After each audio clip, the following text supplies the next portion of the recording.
Si Jordan ay isang working student.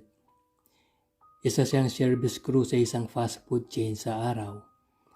At sa gabi naman ay pumapasok sa isang universidad dito sa Pasig. Isang matalinong bata si Jordan na nasa second year college na. Maputi, may taas na 5'7". Slim pero fit naman dahil may muscle ang mga braso at may umbok din naman ang dibdib. May angking kagwapuhan kaya maraming babae ang nagkakakrush sa kanya. Kaya lang, isa siyang bading. Hindi naman halata sa kanyang kilos at pananalita. Aminado naman siya at alam ito ng mga kaibigan at katrabaho niya. 10:00 ang pasok ng trabaho at ito ay sa loob ng isang mall sa Santa Lucia Mall sa Cainta. Tuwing umaga ay naglalakad lang siya papuntang sakayan ng jeep at nadaraanan niya ang isang barberya kung saan siya nagpapagupit. Crush kasi niya ang isa doong barbero na siyang laging naggugupit sa kanya. Nilo ang pangalan nito. Gwapo rin si Nilo at sadyang kaakit-akit dahil sa ganda ng pangangatawan, tangos ng ilong, kapal ng kilay, at kinis ng balat na kayumanggi ang kulay. Bad boy look dahil maraming tattoo sa katawan at laging nakakap at astig kung tumingin. Nagbabatian naman sila sa tuwing magkikita. Kinikindatan pa siya ni Nilo na ikinakikilig naman ni Jordan. Alam ni Nilo na may crush sa kanya si Jordan, kaya nakikipagbiruan ito sa kanya. Pag-uwi naman ni Jordan sa gabi, paggaling sa eskwelahan, ay sa tapat din ng barberya sa dumadaan para makasilay kay Nilo. Ngitian lang siya ng binata ay masayang-masaya na siya. Kompleto na ang araw niya. Isang umaga ay dumating siya sa barberya at nakiusap kay Nilo na hintayin siya sa gabi pag-uwi niya dahil magpapagupit na siya. Buwanan kasi siya kung magpagupit ng buhok. Basta ikaw babe, nanginginig pa.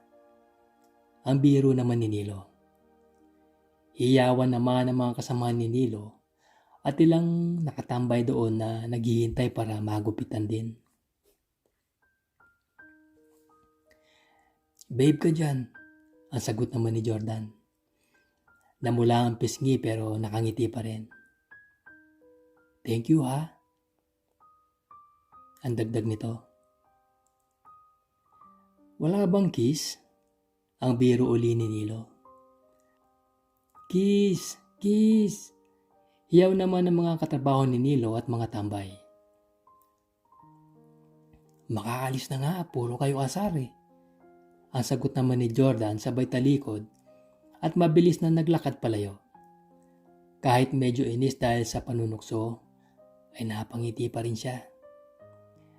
Naisip na ano kaya ang lasa ng kanyang halik?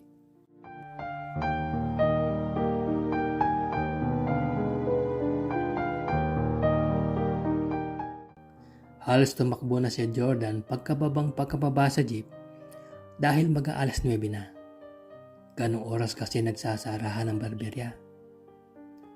At baka hindi na niya abutang bukas pa. Humihingal siya nang dumating sa barberya.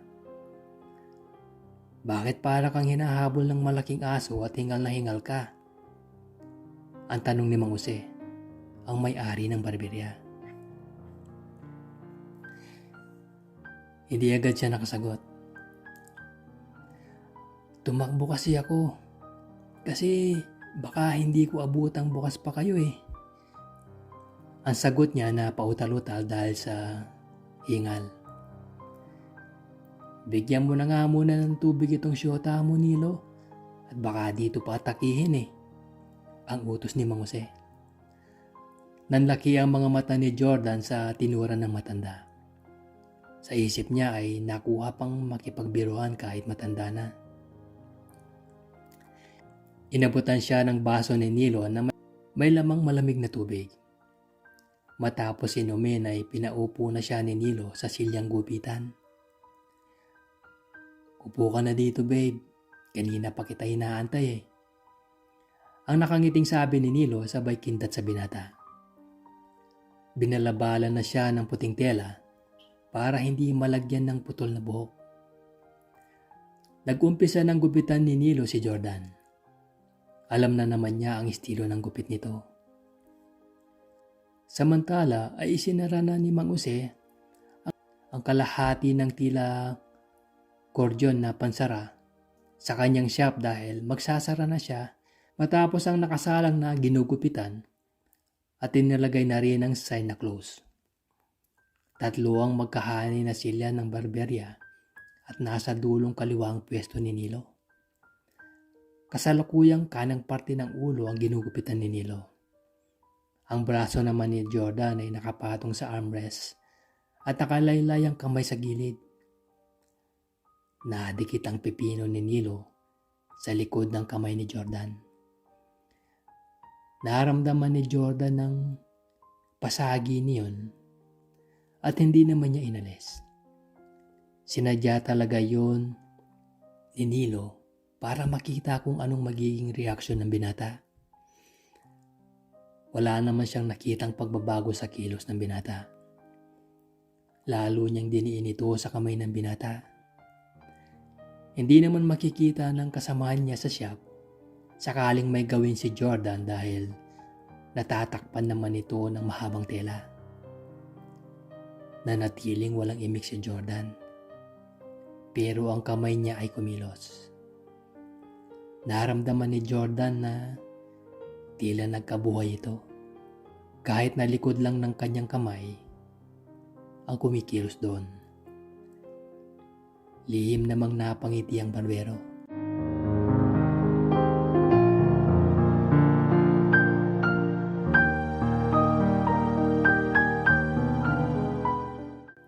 Bandang likod sa may batok naman ang sinunod na ayusin ni Nilo.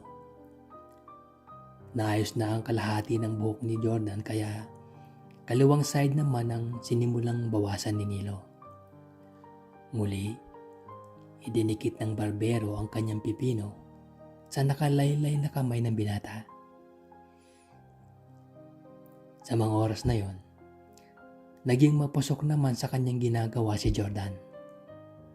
Samantala, ay natapos ng gupitan ng katabing silya ni Nilo at nagayos na ng kanyang gamit ang barbero habang si Mang Jose naman ay binalis ang mga pinagupitan. 2 na lang silang naggugupit at umalis na rin agad ang nauna. Patuloy naman si Jordan sa paghawak kay Nilo. Wala namang kamalay-malay ang 2 kasama. 3 pala, pati na ang ginugupitan dahil busy sa paggupit ang isa at si Mang Jose naman ay nanunood ng palabas sa TV. Walang nakalata sa nangyayari sa 2 dahil hindi naman kumikilos ang ulo ni Jordan. Makikita kasi sa salamin anumang paggalaw na makita sa kanila. Para lang talagang normal lang nangyayari. Huminto sandali ang pagtunog ng gunting. Napansin yata ito ng isang barbero na tumigil sa paggupit si Nilo. Kaya natanong siya nito kung bakit. Nagdahilan na lang ang lalaki na nangangalay na siya at sumakit ang balikat at inikot-ikot pa ito. Ako din eh, ngalay na ako. Maghapon ba naman tayong nagugupit? Masakit talaga sa braso at balikat. Ang pagsang-ayon ng kasama ni Nilo na nagpapalis na ng buhok sa likod ng customer. Natapos na niya itong gupitan.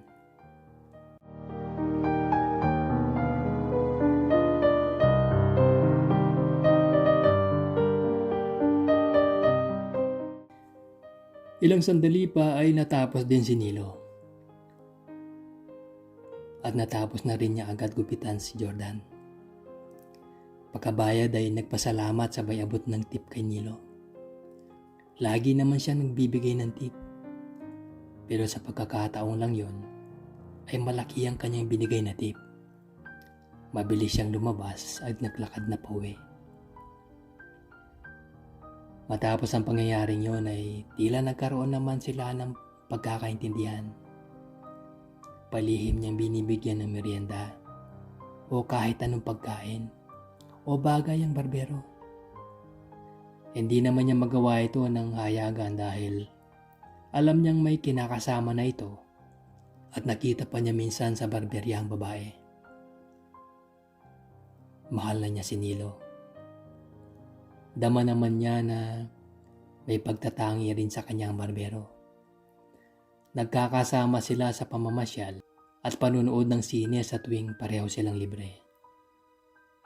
Panakaw lagi ang kanilang pagtatagpo. Isang gabi, schedule muli ng kanyang buwan ng gupit at nagmamadali na naman siya para abuting bukas pa ang shop. Nadismaya siya nang makitang nakasara na ang accordion na pansara. May ilaw pa naman sa loob kaya nagbaka sakali pa siyang kumatok at tumawag. Sumagot naman si Mang Jose at sinabi sa matanda kung pwede pa siyang magupitan. Sumagot naman ito na bukas na lang daw at sarado na sila. Nakiusap siya na kung pwede ay ngayon na dahil wala na siyang oras para bukas at makakagalitan na siya ng kanyang boss. Bawal kasi sa kanila ang mahabang masyado ang buhok. Nakiusap na rin si Nilo na siya na lang ang barbero na naiwan dahil nakauwi na ang kasamahan. Napapayag naman niya ang matanda at sinabing bibilisan niya. Pinapasok na siya sa loob at agad na naupo sa silyang gamit ni Nilo.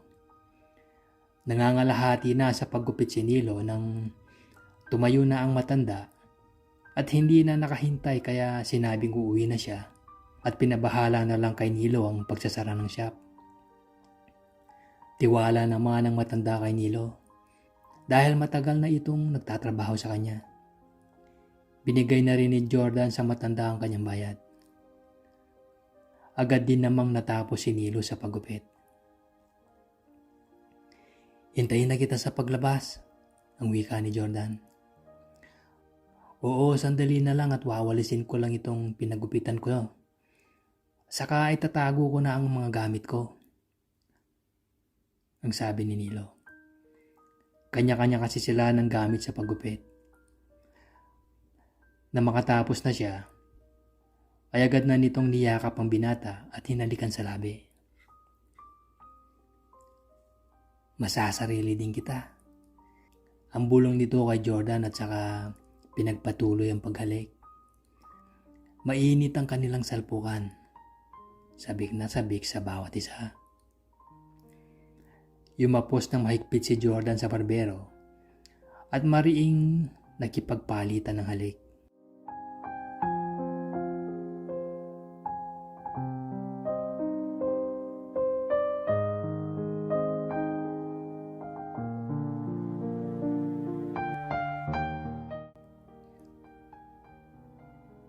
Baka naghihintay na ang misis mo, ang naisingit pang sabi ni Jordan. Wala namang sagot ang barbero at patuloy sa paghalik sa binata. Kinapana ni Jordan ang pipino ni Nilo. Napansin ni Nilo na tila may sumilip sa labas. Hindi naman sila makikita sa loob dahil sarado na nga. Naisip na lang na baka nagtataka at may sindi pang ilaw kaya pinatay na niya ang ilaw. Madilim na sa loob. At ilaw na lang sa labas ang kahit papano ay nagbibigay liwanag kahit konti sa loob. Muli ay nagyakapan ng dalawa. Naupo si Nilo sa silyang gupitan na naka-incline ng konti. Naupo naman si Jordan sa patungan ng paa at napagitna sa dalawang hita ng lalaki at ikiniskis ang muka sa pipino ni Nilo. Tuluyan ang tinanggal ni Jordan ang t-shirt ni Nilo.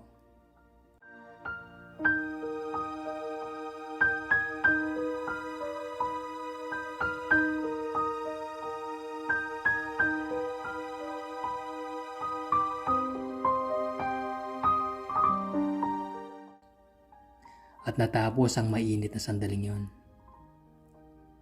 Sandaling nagpahinga ang dalawa sa pagod. Naunang tumayo si Jordan at naupo sa bench na naroon. Nagaya na si Jordan para umuwi pero hindi pumayag si Nilo. At bagkus ay sinabi niya sa binata na hindi na ako makakapayag na hindi kita maangkin ngayon, Jordan. Akin ka na simula ngayon. Anong ibig mo sabihin, Nilo? Ang may pagtatakang tanong ni Jordan. Kailangan makuha na kita ngayong gabi para maging akin ka na, Jordan. Mahal na kita.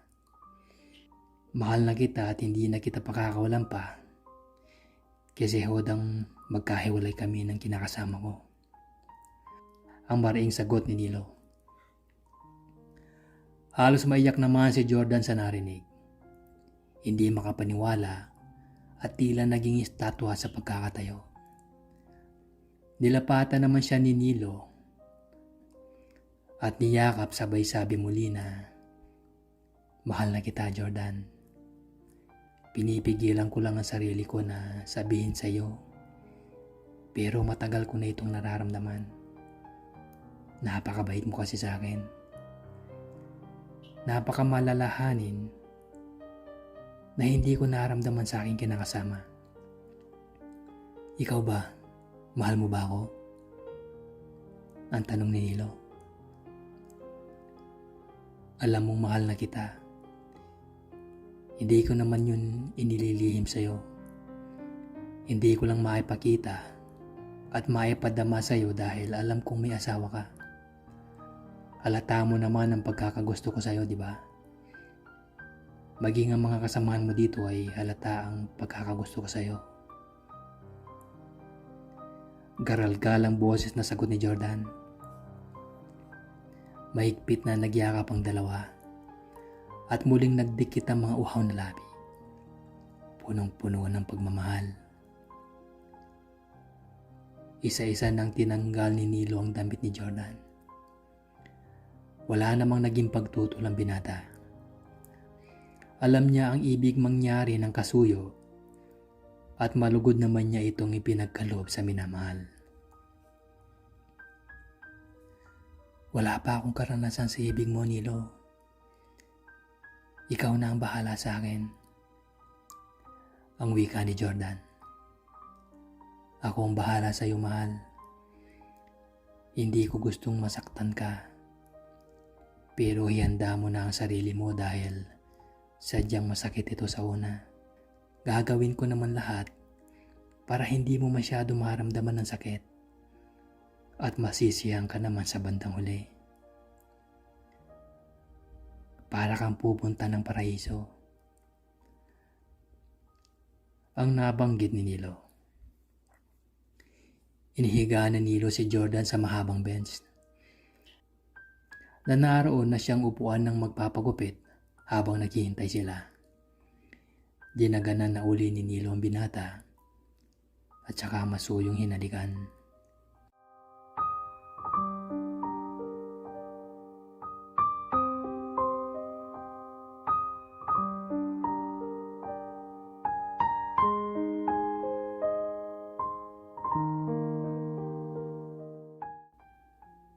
At natapos ang mga eksenang yon.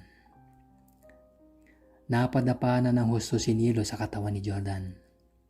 Pawis na pawis. Hapong-hapo. Tumagal sila ng ilang minuto sa ganung posisyon. Walang imikan. Naunang kumilos si Nilo. Hinalikan sa labi si Jordan na nakayakap pa rin sa minamahal. Tumayo na si Nilo kasunod ni Jordan at nagayos na sila ng sarili. Bakas ang ligaya sa kanilang mga mukha. Tinignang mabuti ng dalawang paligid at nilinis ang bench para walang maiwan na bakas sa ginawa nilang kamunduhan. Nagabang ng masasakyan si Nilo at pagkasakay ni Nilo ay naglakad na pauwi si Jordan. Simula noon ay madalas na silang magkita kapag may pagkakataon. At karaniwan ay kung libre sila pareho. Nakailang pasok na rin sila ng motel para iraos ang pananabik sa isa't isa. Nilihim muna nila ang kanilang relasyon. Makaraan ng mahigit 6 na buwan ay tuwang-tuwang nakipagkita si Nilo kay Jordan at masayang ibinalita na hiwalay na sila ng kanyang kinakasama. Nahuli niya na may kinakatagpo itong iba at nang kumprontahin na hindi na nakatanggi. Buntis ang babae at hindi siya ang ama. May balak pang ipaako kay Nilo ang dinadala. Pero mariing itinanggi ito ng barbero dahil halos hindi na sila nagtatabi simula nang makipagrelasyon kay Jordan. Masayang-masaya ang dalawa. Sa ngayon ay malaya na silang naipapakita ang kanilang pagmamahalan. Alam na ng kasamahan sa trabaho ni Nilo ang kanilang relasyon. Ipinagtapat na rin ni Jordan sa magulang ang kanilang relasyon at hindi naman tumutol ang magulang ni Jordan. Ngayon ay nagsasama na sila sa inuupahang kwarto ni Nilo. Si Jordan naman ay malapit nang matapos ng pag-aaral. Maraming balak ang dalawa. Maraming pangarap para sa kanila. Sa ngayon ay nagsisimula pa lang sila ng panibagong pagkikibaka sa buhay at magkatuwang nila itong haharapin.